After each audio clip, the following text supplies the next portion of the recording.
반갑습니다. 박재진 목사입니다. 청년부에 오랜만에 왔어요. 그죠? 네, 언제 왔는지 기억도 못할 정도로 오랜만에 왔는데, 김위환 목사님이 그동안 이제 설교를 안 맡겨주셔가지고, 네, 네, 농담이고요. 오늘 특별히 새생명 축제를 맞이해서 또 이제 끌려 나오신 분들 몇 분 배우십니다.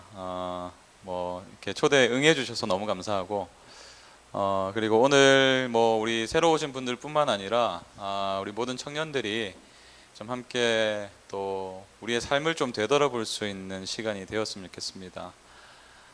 옆에 분 한번 이렇게 바라보시면서 한번 인사했으면 좋겠습니다. 하나님께서 당신을 사랑하십니다. 한번 인사할까요? 네, 네. 누군가가 나를 사랑한다는 건 참 좋은 일 같아요, 그죠? 네. 사랑은 늘 좋은 건데. 우리가 살아가는 일상은, 여러분이 또 살아가신 직장 생활은 그 고백을 받기 힘든 세상이죠, 그죠? 사랑을 받는 느낌보다는 뭔가 쪼임당하는 느낌도 많고, 또 누군가를 좀 이렇게 내가 좀 이렇게 사랑받는다라는 느낌보다는 늘 좀 쫓기는 인생이 아닌가, 그런 생각을 좀 하게 됩니다. 그래서 오늘 저는 이제 이 요한복음 함께 읽은 이 성경의 내용을 가지고 좀 말씀을 나눌 텐데, 여러분의 삶에 왜 바쁜 인생을 계속 반복하며 살아가야만 하는지, 또 그렇다면 언제까지 이러한 삶을 반복해서 우리가 살아가야 되는지, 이제 그런 질문들을 안고 좀 오늘 말씀을 좀 살펴봤으면 좋겠습니다. 여러분들 혹시 김광석 가수 이제 고인이 되셨는데, 이분의 서른 즈음에라는 노래를 들어보신 적이 있으시죠? 이제 과거에 들어보신 분들은 거의 없을 거고, 아마 리메이크가 많이 된 곡이기 때문에 최근에 이제 가수들의 그 노래를 통해서 들어보신 적은 있을 것 같아요. 가사가 이래요. 또 하루 멀어져 간다. 내 뿜은 담배 연기처럼 작기만 한 내 기억 속에 무얼 채워 살고 있는지 점점 더 멀어져 간다. 머물러 있는 청춘인 줄 알았는데 비어가는 내 가슴 속엔 또 아무것도 찾을 수 없네. 네. 이 가사가 좀 와닿나요? 어때요, 여러분? 이분이 이제 살아계실 때 한 인터뷰를 했어요. 그 인터뷰에서 이 곡을 소개하면서 이런 말을 했습니다. 누구나 스스로의 나이에 대한 무게는 스스로 감당해 지내면서 지냅니다. 10대 때에는 거울처럼 지내지요. 자꾸 비추어 보고 자꾸 흉내내고 선생님, 부모님, 또 친구들. 그러다 20대쯤 되면 뭔가 스스로를 찾기 위해서 좌충우돌 부대끼면서 그러고 지냅니다. 가능성도 있고 나름대로 또 주관적이든 일반적이든 객관적이든 나름대로 기대도 있고 그렇게 지내죠. 자신감은 있어서 일은 막 벌리는데 마무리를 못해서 다치기도 하고 아픔도 간직하게 되고 그럽니다. 그래도 자존심은 있어서 유리처럼 지내죠. 자극이 오면 튕겨내버리든가 스스로 깨어지든가. 그러면서 아픔 같은 것들이 자꾸 생겨나고 또 비슷한 일들이 일어나면 더 아프기 싫어서 조금씩 비켜나가죠. 피해가고 또 일정 부분 포기하고 일정 부분 인정하고, 그러면서 지내다 보면 나이에 니은자가 붙습니다. 30이죠. 그때쯤 되면 스스로의 한계도 인정해야 되고 주변에 일어나는 일들도 그렇게 재미있거나 신선하거나 그렇지도 못합니다. 나이에 니은자가 붙으신 분들에게는 공감이 될 수도 있고 또 아직까지 붙지 않은 분들에게는 공감이 안 될 수도 있는 말인데, 저는 참 이분의 내용을 쭉 들으면서 많은 부분 공감이 되었던 적이 있습니다. 이 곡이 처음에 발표될 때가 1994년이에요. 1994년에 이 세상에 계셨던 분 한번 손 들어주세요. 네, 덜어 계신데 이제 30년이 흘렀죠, 그죠? 올해가 2024년이니까. 근데 여전히 이 가사가 주는 울림이 있는 것 같아요. 많은 사람들이 공감하는 이유가 결국 우리의 청춘이 그렇게 만만치 않기 때문이 아닌가, 이런 생각이 드는 거죠. 뭔가를 이루고 싶었는데 현실은 그렇지 않고 또 수많은 장벽들 틈에서 빛을 보지 못할 때도 있고, 그래서 뭔가를 하고 있지만 하루하루의 삶이 이게 무슨 의미인가 느껴질 때도 있고, 내가 이렇게 사는 게 맞나? 그런 생각들. 아니면 다른 길을 좀 찾아봐야 될까? 한계를 느끼기도 하고 답답하기도 하죠. 그러다 보니까 이 가사가 읊조리는 그 내용이 참 공감이 되는 것 같습니다. 제가 예전에 한 청년을 만났어요. 30대 초반의 청년이었는데 일저일을 이제 전전긍긍하면서 살아왔던 청년입니다. 근데 이제 여전히 내가 뭘 좋아하는지 또 어떤 일을 해야 될지 모르겠다고 제가 상담을 요청해 왔었어요. 그래서 물어봤죠. 지금까지 살아오면서 어떤 것을 할 때 제일 행복했냐 이렇게 물어보니까 이 친구가 이렇게 대답했어요. 제가 행복했던 순간이 있었던 것 같긴 한데 근데 어느덧 부모님의 말씀과 또 바람과 또 주변의 말에 끌려다니다가 지금에 온 것 같습니다. 그래서 뭘 할 때 행복한지 사실 잘 모르겠어요. 근데 저에게 이런 고백을 하는 거죠. 그러면서 불안하다고 말하더라고요. 목사님, 제가 너무 불안합니다, 요즘에. 이렇게 살아가는 게 맞는 건지 또 앞으로 어떻게 살아가야 되는 건지 지금까지 어떤 막연한 것들을 붙들고 살아왔던 거예요. 그래, 이 길로 가보면 가다 보면 뭐가 나올 거야. 아니야, 저 길이 더 좋을 줄 몰라. 그래서 이제 방향을 바꾸기도 하고 직장을 옮겨 보기도 하고 어디로 가야 성공할 수 있을지, 어떤 꿈이 과연 내 삶에 행복을 안겨다 줄지 마치 이제 미로와 같은 청춘을 보내온 거죠. 저는 이제 이 고민들이 비단 이 청년의 고민은 아니다라는 생각이 듭니다. 여러분도 아마 비슷한 고민을 하셨을 거예요. 아니면 지금도 하고 계실 것 같아요. 그래서 불안하기도 하고 또 뒤처질까 봐 걱정되기도 하고 성공하지 못할까 봐 이렇게 돈을 어느 정도 모아야지 결혼이다 할 것 같은데 그러지도 못할까 봐 뭐 이런 생각들, 먹고 살 일이 걱정이고 꿈을 잃는 게 두렵고. 우리가 잘 아는 알렌드 보통이라는 이 철학자가 불안이라는 책에서 우리가 왜 이렇게 불안한 삶을 살아갈까 이것을 좀 분석을 해놓았는데 그가 이런 분석을 합니다. 사회에서 제시한 성공의 이상이 있는데 그 이상에 도달하지 못할 위험에 처해 있고 또 그로 인해서 내가 한 존재로서 인간으로서의 존엄 또 나의 존재가 존중받지 못할지도 모른다는 걱정이 있고 또 현재 사회의 사다리에서 너무 낮은 단을 차지하게 되거나 아니면 현재 있는 것보다 더 낮은 단으로 떨어질 것 같다는 걱정. 근데 이런 걱정이 한 사람의 인생에만 있는 게 아니라 모든 사회를 덮고 있기 때문에 그래서 이 시대를 살아가는 사람들이 저마다의 불안을 안고 살아간다 이렇게 분석을 했어요. 저도 그렇고 여러분도 그렇고 어릴 때부터 성공을 향한 길이 무엇인지 교육을 철저히 받으면서 자라왔습니다. 그렇기 때문에 성공하지 못한 인생은 잘 사는 인생이 아니라고 생각을 해요. 그래서 태어나면서부터 무한 경쟁으로 뛰어들어가죠. 도태되면 안 되니까 불안과 두려움을 가지고 알 수 없는 어떤 경주에 참가합니다. 그 경주의 타이틀이 뭘까요? 하마터면 열심히 살 뻔했다 한때 베스트셀러였는데 이 책을 쓴 하완이라는 작가가 이런 말을 했어요. 이 경주가 무엇인가? 누가 먼저 성공하나 대회? 누가 먼저 내 집 마련하나 대회? 누가 돈 더 많이 버나 대회? 도무지 모르겠다. 아무튼 나는 정체를 알 수 없는 경주에서 좋은 성적을 내려고 무진장 애를 쓰며 열심이었던 모양이다. 성공 신화를 믿고 있습니다. 여러분들 꿈이 있잖아요. 다 꿈이 있으실 거예요. 그래서 이직도 고민하고 그래서 진로도 고민하고 꿈이 있으니까 그렇죠. 근데 우리가 꿈을 꾸게 되는 이유가 뭘까요? 지금 현재 내가 살고 있는 삶에 조금 더 나아질 거란 기대가 있기 때문에 그런 꿈을 꾸고 있는 거죠. 그 꿈마저 없으면 그래서 그 꿈으로 인한 작은 희망마저도 내가 만들지 못하면 못 견딜 것 같기 때문에 우리 나름대로의 어떤 꿈을 만들면서 살아가고 있는 것입니다. 그래서 거기에 도달하게 되면 행복한 삶이 주어질 거라는 생각으로 자기 자신을 채찍질할 때가 많죠. 너 지금 그렇게 살면 안 돼. 어릴 때는 부모님에게 그런 소리를 들었는데 이제는 부모님도 그런 소리 하시지만 스스로에게도 그런 소리를 하는 거예요. 너 그렇게 살면 안 되잖아. 너 그래가지고 어떻게 할래?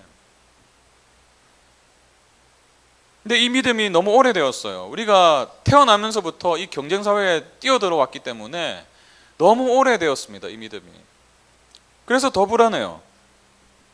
그래서 힘겹고 때로는 참 이 삶의 의미가 무엇인가 생각도 들고, 내가 더 살아야 되나 이런 생각도 들고, 아름다운 청춘인데 그 청춘의 하루하루를 정말 힘겹게 살아갈 수밖에 없는 것이죠. 근데 저는 이제 오늘 본문에 나오는 이 38년 된 병자의 인생에서도 똑같은 불안을 발견하게 되었거든요. 오늘 말씀을 보시면요, 이 한 연못의 이름이 나옵니다. 베데스다라는 연못이 나오는데, 오늘 이 전체적인 이야기는 이 베데스다라는 연못을 배경으로 해서 전개가 됩니다. 2절 3절 보세요. 예루살렘에 있는 양문 곁에 히브리 말로 베데스다라 하는 못이 있는데 거기 행각 5이 있고, 그 안에, 행각은 이제 텐트라는 거예요. 쉽게 말하면 그 안에 많은 병자, 맹인, 다리 저는 사람, 혈기 많은 사람들이 누워 물의 움직임을 기다리니, 많은 아픈 사람들, 몸에 좀 장애가 있거나 질병으로 수년 동안 고생해왔던 그런 수많은 병자들이 이 행각에 모여들었고요, 베데스다라는 연못으로 찾아왔던 거예요. 근데 왜 이렇게 아픈 사람들이 몰려들었을까요? 4절을 보시면 그 이유가 나옵니다. 이는 천사가 가끔 못에 내려와 물을 움직이게 하는데 움직인 후에 먼저 들어가는 자는 어떤 병에 걸렸든지 낫게 되밀어라. 어떤 병에 걸렸든지 낫게 되밀어라. 그러니까 한 가지 사람들에게 믿음이 있었던 거예요. 이 베데스다라는 연못이 있는데 천사가 가끔 연못에 내려오게 되면 물이 움직인대요. 근데 움직일 때 가장 먼저 들어가는 사람은 어떤 병이든 낫게 된다, 그런 이제 소문이 돌았던 겁니다. 사실 많이 좋아졌는데, 뭐 우리 잘 아는 박위라는 청년도 이 장애를 가지고 살아가지 않습니까? 근데 여러 가지가 좋아졌긴 해요, 과거에 비하면. 근데 여전히 멀었긴 합니다. 근데 사실 2000년 전에 이스라엘은요, 이 몸의 질병이나 장애를 가졌다는 것은 굉장히 심각한 문제였어요. 왜 그러냐면 이것을 종교적으로 접근했거든요. 그러니까 몸이 좀 불편하다? 그럼 저 사람이 분명히 죄를 지었기 때문일 거야. 그런 사회적인 인식이 있었어요. 죄를 안 지은 사람인데 어떻게 저렇게 하나님께서 장애를 주셨지? 어떻게 저렇게 아프게 하시지? 그런 이제 생각이 가득한 사회였기 때문에 이 장애를 안고 살아간다는 것은 두 가지의 고통이 있었습니다. 정신적인 고통과 육체적인 고통. 육체적인 고통은 말할 것도 없고, 이제 사회적으로 어쩔 수 없이 차별을 당해야 됐어요. 핍박을 받아야 됐습니다. 소외를 당해야 됐어요. 그러니까 늘 마음이 위축된 채로 살아갈 수밖에 없었던 사람들인 거죠. 그래서 어떤 병이든지 낫게 할 수 있다라는 연못이 있다는 소식이 이 사람들에게는 얼마나 희망적이었을까요? 누가 마다하지 않고. 그래서 사람들이 연못에 간 거예요. 이 베데스다라는 단어를 우리말로 번역을 하면 자비의 집이거든요. 거기 가면 자비를 받을 수 있다는 거예요. 하나님의 자비를 받을 수 있다. 근데 너무 불행한 것은 모두가 그 자비를 얻게 된 것은 아니었습니다. 한 가지 조건이 있었어요. 이 4절에 보시면 그 조건이 나오는데, 이는 천사가 가끔 못에 내려와 물을 움직이게 하는데 움직인 후에 먼저 들어가는 자는 어떤 병에 걸렸든지 낫게 되밀어라. 조건이 하나 있죠. 먼저 들어가는 자는, 이 먼저라는 단어를 보니까 가장 먼저, 처음으로, 이런 뜻이 있습니다. 무슨 말이에요? 물이 움직일 때에 가장 먼저 들어간 한 사람만이 치료받을 수 있다는 거예요. 희망 고문이에요. 이 수많은 사람들이 몰려들었는데 그 중에 한 사람. 사실 이 물이 움직이는 이유가 진짜 뭐 천사가 내려와서 그런 건지 몰라요, 사실. 그리고 진짜로 그 물에 들어갔더니 병이 나았더라, 이런 사람들도 사실은 뭐 어디에 있는지 몰라요, 사람들은. 근데 막연한 기대와 막연한 희망을 가지고 거기에 갔던 거예요. 그 처음 들어간 사람이 내가 될 수 있다는 생각 때문에. 그리고 그 희망에 자신의 인생을 건 한 사람이 있었습니다. 38년 된 병자. 그의 나이가 38살이었다면 아마 태어나면서부터 장애를 가졌을 거고, 그게 아니더라도 인생의 대부분의 시간을 그 고통 속에서 살아왔던 사람일 거예요. 의사를 찾아보지 않았겠습니까? 왜 안 찾아봤겠어요? 유능한 의사들 다 찾아봤을 거고, 뭐 무슨 치료법이 있다 하면 다 찾아봤을 거예요. 다 해봤을 거예요. 그래도 안 나았어요. 그러다 보니까 가족들도 포기하고 부모도 떠나가고 철저하게 격리된 채로, 소외당한 채로 살아왔던 그 인생. 여러분 한번 이 사람의 삶이 여러분의 삶이라고 생각해 보세요. 얼마나 절망적이겠어요. 그러니까 이 베데스다에 대한 소식을 들었을 때에 이 사람이 자신의 인생 모든 걸 걸었겠죠.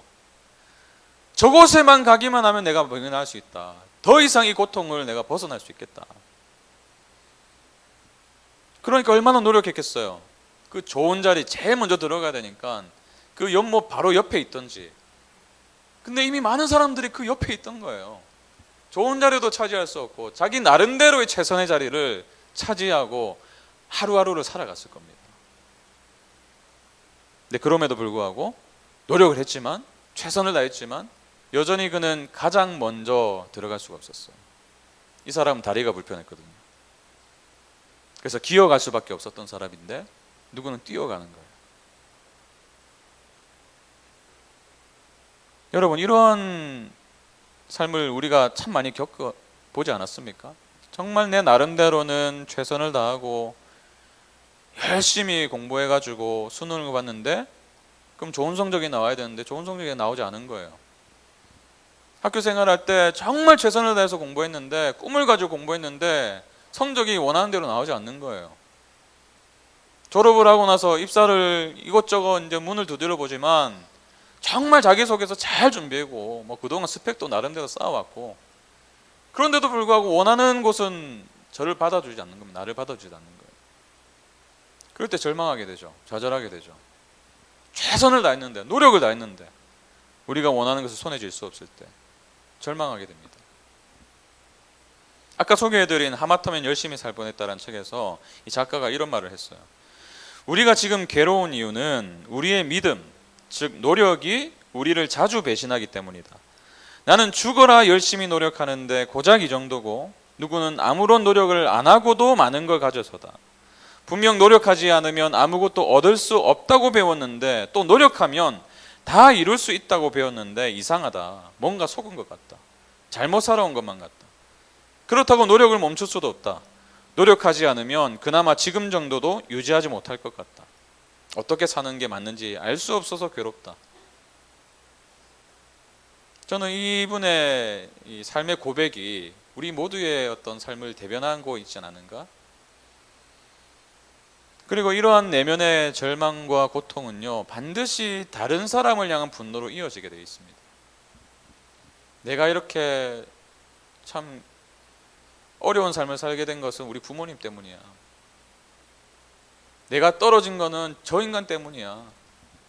저 인간이라고 하지 않을 거예요. 저놈들 때문이야. 이 사람의 마음에도 어느덧 분노와 울분이 쌓여 있었습니다.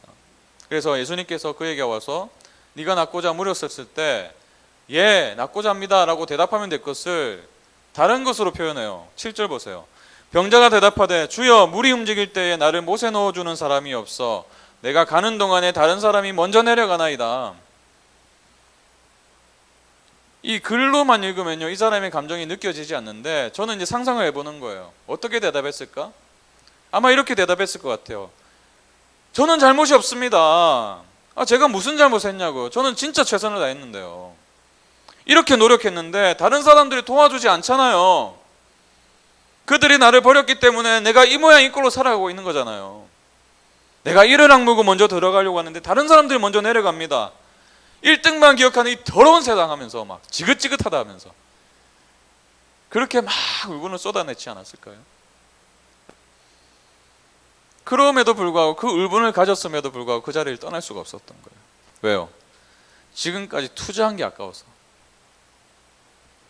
포기할 수가 없는 거예요. 그 38년, 적어도 38년이라는 시간을 투자했으니 더 이상 물러날 곳이 없었던 것입니다. 그래서 그 울분을 가지고서도 베데스다 연못에 여전히 앉아서 자기가 가장 좋은 자리라 여기는 그 자리에 누워 있었던 거예요.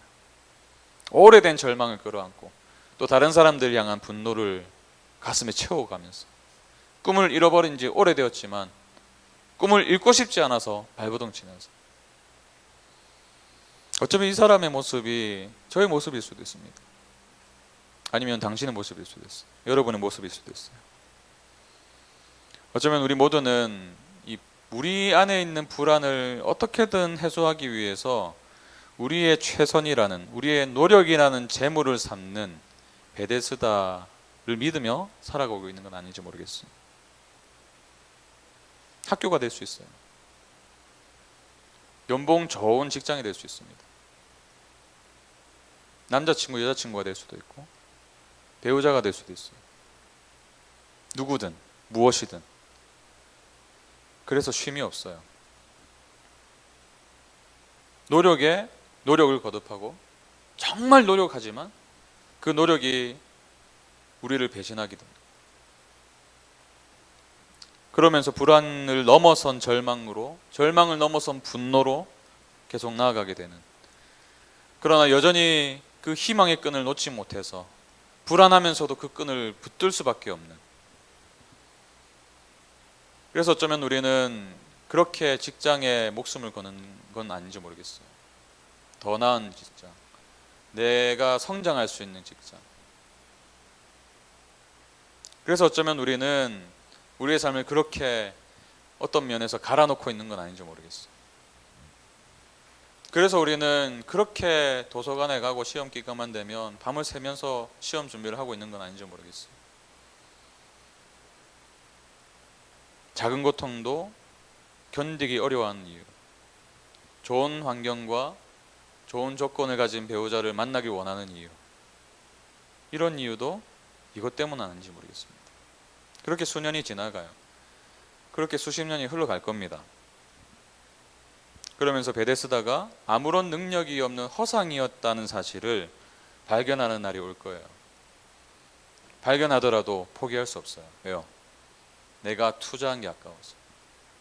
이것을 부정하는 순간 내가 지금까지 살아왔던 삶이 부정당할까 봐 두려워서.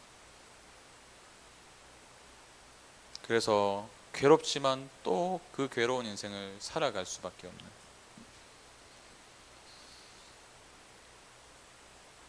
이것이 우리의 연약함입니다.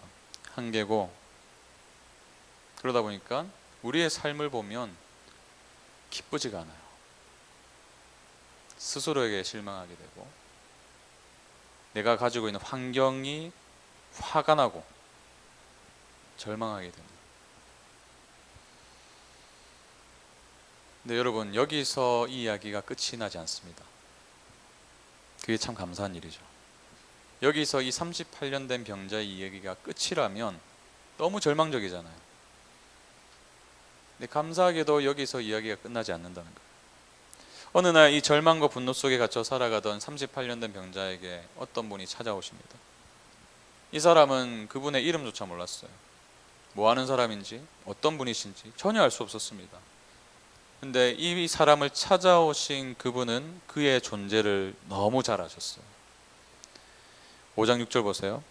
예수께서 그 누운 것을 보시고 병이 벌써 오래된 줄 아시고, 여기서 알다라는 단어는 관계적으로 알다, 경험적으로 알다라는 뜻이에요. 무슨 말이에요?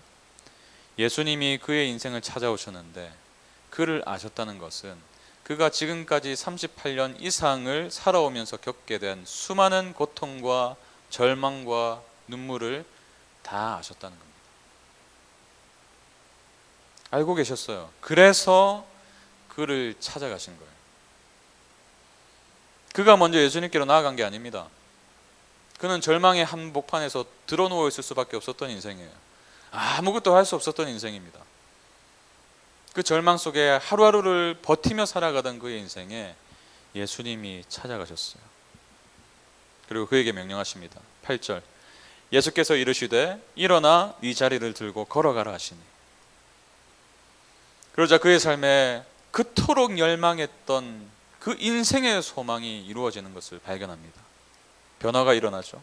9절, 그 사람이 곧 나아서 자리를 들고 걸어가니라. 그는 마침내 그 절망의 자리, 스스로 최선을 다하고 노력해도 해결되지 않던 인생의 족쇄와도 같은 그 자리, 헛된 믿음을 의지하면서 인생을 허비하고 있었던 그 자리, 자신의 한계를 여실없이 보여준 그 자리를 들고 그는 38년 동안 한 번도 펼 수 없었던, 무기력했던, 아무런 힘이 없었던 다리를 천천히 세워가면서 걷기 시작했어요. 여러분, 이 인생이 걷게 된 것은, 이 인생이 걷기 위해서, 온전한 삶을 살아가기 위해서 필요했던 건요, 베데스다를 향한 믿음이 아니었어요. 그에게 필요했던 것은 비록 그가 알 수 없었던 분이지만, 그가 한 번도 마주한 적이 없는 분이지만, 그가 이름조차 알 수 없었던 사람이지만 진정한 치료자가 되시는 예수 그리스도, 그분이었던 거예요.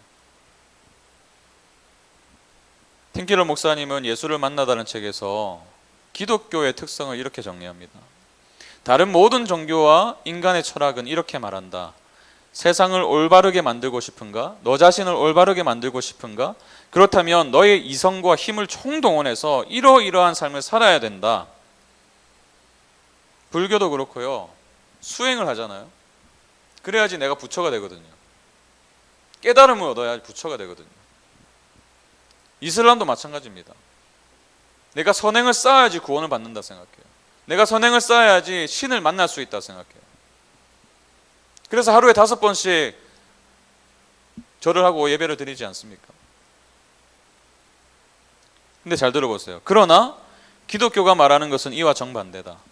기독교는 이렇게 말한다. 아니, 그렇지 않다. 예수 그리스도가 너희 스스로 할 수 없었던 것을 대신 해주기 위해 왔다.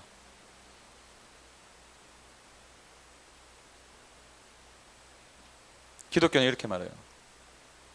하나님이신 예수님께서 나 스스로는 해결할 수 없었던 인생의 문제를 대신 해결해 주시기 위해서 우리의 삶에 찾아오셨다고 말합니다.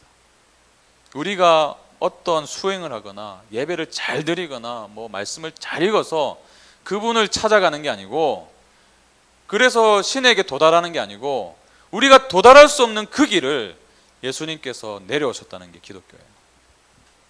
이것이 복음입니다. 그래서 이 땅에 우리의 삶을 찾아오신 그 예수님이 우리에게 이렇게 초대하시는 거예요. 마태복음 11장 28절. 수고하고 무거운 짐진 자들아 다 내게로 오라. 내가 너희를 쉬게 하리라. 이 땅에 오셔서 우리를 찾아오신 주님의 초대예요. 내가 너희를 찾아왔다. 그러니 나를 믿고 나를 의지하며 살면 인생의 모든 짐들을 내가 대신 져주겠다. 근데 예수님은 이렇게 말만 하지 않으셨어요. 예수님은 이 약속을 지키기 위해서 자신의 목숨을 버리셔야만 했습니다. 오늘 이어지는 말씀을 보면 예수님께서 이 38년 된 병자를 치료하신 대가가 뭔지 아세요? 그의 죽음이었어요. 예수님의 죽음이었어요. 5장 18절 보시면 이런 말씀이 있습니다. 유대인들이 이로 말미암아 더욱 예수를 죽이고자 하니, 이날이 하필이면 안식일이었어요. 종교적으로 이 안식일의 의미가 뭐냐면, 이 당시에 사람들이 갖고 있던 생각은 안식일은 절대로 아무것도 해서는 안 된다. 병자를 고쳐서도 안 된다. 자리를 들고 일어나 걸어서도 안 된다. 그것이 이제 사회적인 인식이었어요. 종교적인 사회였으니까. 그것을 어기게 되면 종교적으로 오해를 살 수밖에 없었던 상황입니다. 그리고 그 결과 자신이 죽게 될 것을 예수님은 누구보다 잘 아셨어요. 그럼에도 불구하고 왜 이 병자를 회복해 하셨을까요? 이 병자가 회복되는 것이 자신의 죽음과도 맞바꿀 만큼 중요한 일이었기 때문이에요. 너무 소중한 일이었기 때문이에요. 왜요? 그분은 이 한 사람을 그토록 사랑하셨기 때문입니다. 그래서 자기가 죽을 것을 알면서도 그 사람을 찾아 나서신 거예요. 진정한 힘을 주기 위해서. 그의 열심으로는 도저히 맛볼 수 없는 삶의 평안과 쉼을 선물해 주시기 위해서. 여러분, 그래서 로마서 5장 8절은 이렇게 말하죠. 우리가 아직 죄인 되었을 때에 그리스도께서 우리를 위하여 죽으심으로 하나님께서 우리에 대한 자기의 사랑을 확증하셨느니라. 우리가 아직 죄인 되었을 때에. 무슨 말이에요? 여전히 인생에 힘겹고 어려운 길을 걸어갈 때, 하루하루가 불안하고 염려와 걱정으로 살아갈 때, 의지할 곳이 없다고 여겨져서 절망 속에서 살아갈 때, 우리가 아직 죄인 되었을 때에 그리스도께서 우리를 위하여 죽으심으로 우리를 그러한 인생의 절망에서 건져내시기 위해서 자신의 목숨을 버리심으로 하나님께서 우리에 대한 자기의 사랑을 확증하셨느니라. 우리의 모든 아픔과 눈물과 절망과 고통을 아시는 그 놀라운 사랑이 무엇인지를 증명해 주셨느니라. 여러분, 이것이 제가 믿는 복음이고, 그리고 여러분에게 들려진 기쁜 소식입니다. 여러분은 어쩌면 예수님을 잘 모를 수도 있어요. 이 중에는 교회를 오래 다닌 분도 계시고, 아니면 오늘 처음 나오신 분도 계실 거고. 오래 다녔다고 해서 예수님 잘 알까요? 잘 모를 수 있습니다. 우리는 예수님을 잘 몰라요, 사실. 모를 수도 있어요. 그런데 예수님은 여러분은 아세요. 당신의 삶을 아십니다. 지금까지 20년, 30년 세월을 살아오면서 겪게 된 수많은 고통들, 눈물들, 절망들, 좌절들, 그 순간순간을 다 아세요. 그래서 그 절망의 늪에서 건져주시기 위해서 오늘 여러분을 찾아오시는 거예요. 우리의 모든 아픔을 아시는 예수님은 오늘 여러분에게 이렇게 말씀하기 원하십니다. 6절, 예수께서 그 누운 것을 보시고 병이 벌써 오래된 줄 아시고 이르시되 네가 낫고자 하느냐? 네가 낫고자 하느냐? 이 질문에 담긴 예수님의 마음은 이거예요. 지금까지 네가 믿고 살아왔던 그 베데스다라는 허상을 이제는 좀 버리지 않겠니?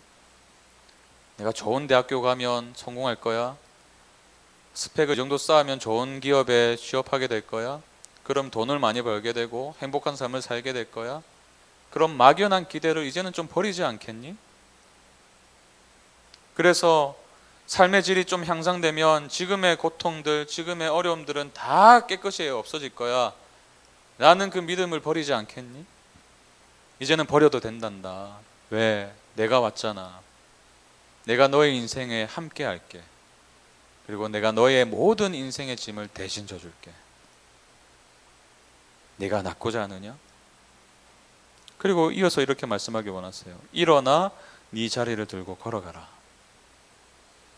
그것이 현실이 될 거라 굳게 믿었던 그 자리, 노력해도 되지 않아서 절망할 수밖에 없었던 그 자리, 그래서 삶이 무의미하다 여겨졌던 그 자리, 누구도 의지할 수밖에 없어서 그저 붙들고 살아왔던 그 자리, 내가 참된 안식이라 믿어왔던 그 자리, 거기에 진정한 쉼이 있을 것이라 기대하며 희망을 걸었던 그 자리, 이제 그 자리를 들고 일어나 걸어가라.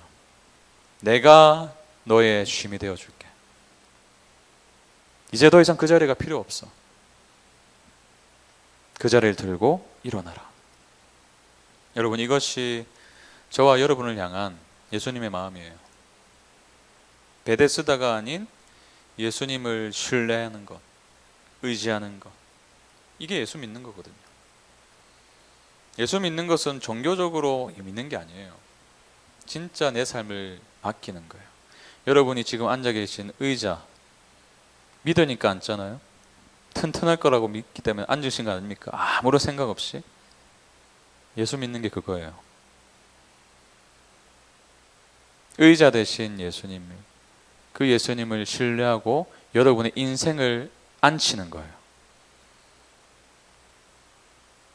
그럴 때에 우리의 삶에 예수님이 주시는 그 평안이 깃들 줄 믿습니다. 이전에는 한 번도 경험해 보지 못한 그 어려움을 이겨낼 수 있는 힘이 그분께 있음을 발견하게 될 거예요.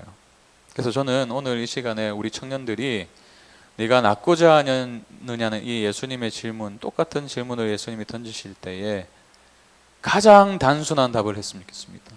예, 제가 낫고자 합니다. 예, 제가 낫고자 합니다. 예수님이 우리의 인생의 절망의 끝이 되세요. 그리고 새로운 소망을 허락하시는 분임을 믿습니다. 우리 그 믿음 가지고 여러분들이 아마 많이 들어봤던 멜로디일 거예요. You Raise Me Up이라는 곡인데 사실 이런 가사의 내용이 있어요. 내 영혼 지치고 피곤할 때에 근심 걱정 내 맘 짓누를 때 난 잠잠히 주님을 기다리네. 주님은 여기서 예수님이에요. 주님 내 곁에 오실 때까지 이미 그분은 여러분 앞에 서 계십니다. 손을 내밀고 계세요. 그 손을 잡기만 하면 돼요. 우리 그 마음으로 한번 이 노래를 부르면서 우리의 마음을 좀 드리면 좋겠습니다. 내 영혼 지치고 피곤할 때에